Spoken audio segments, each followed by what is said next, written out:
Mga idol, pwede na tayong mag-reply sa text o chat sa messenger na hindi na natin kailangan hawakan pa ang ating mga cellphone. Maganda ito mga idol, lalo na kung may ginagawa kayo at lalong-lalo na kapag nagmamaniho kayo mga idol. Kung paano, sundan nyo lang itong video mga idol. Pero bago tayo magpatuloy mga idol, kung bago ka pa lang dito sa aking channel, ay paki-like and subscribe naman mga idol. At pindutin mo na rin ang notification bell para lagi kang updated sa tuwing may bago akong video na ina-upload. Tara, simulan na natin!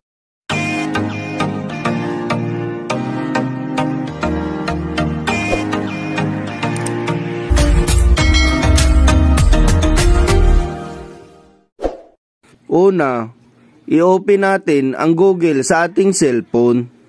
Pindutin ang iyong profile dito sa gilid sa itaas. At pindutin ang settings. Piliin ang Google Assistant.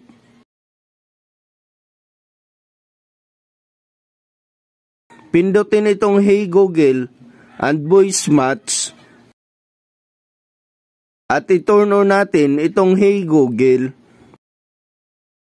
Scroll up nyo lang ito mga idol. At pindutin ang I agree. Pindutin lang ulit itong I agree. At dito mga idol, kailangan nyo lang itong sabihin o bigkasin para ma-record at ma-recognize ni Google ang iyong boses. Hey Google, help me write a thank you note.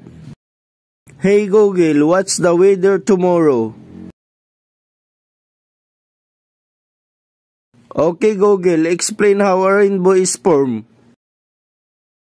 Okay Google, set a timer for 5 minutes. At pagkatapos pindutin lang itong next dito sa baba. Para siguradong gagana ito mga idol, i-check nyo kung naka-turn on yung Google Allow Notification Access sa inyong device. Para ma-turn on ito, punta kayo sa settings ng iyong cellphone. Then i-search ang notification access.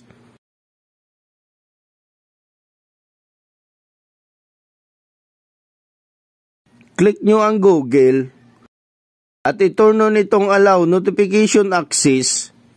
All set ka na mga idol. Pwede na natin itong subukan. Hey Google, please read my unread message. You've got a new message from Chucky DY on Messenger. How are you? Do you want to reply? Yes. What's the message? I'm fine. I'm fine. Ready to send it? Send it. Okay, it's sent. That was the last one. Check natin sa ating messenger mga idol kung naka-reply at nakasend nga ito. So yun, nandito na siya sa aking conversation mga idol. Kung gusto nyo ng mga tips at updates na gaya nito, subscribe for more. Thank you for watching.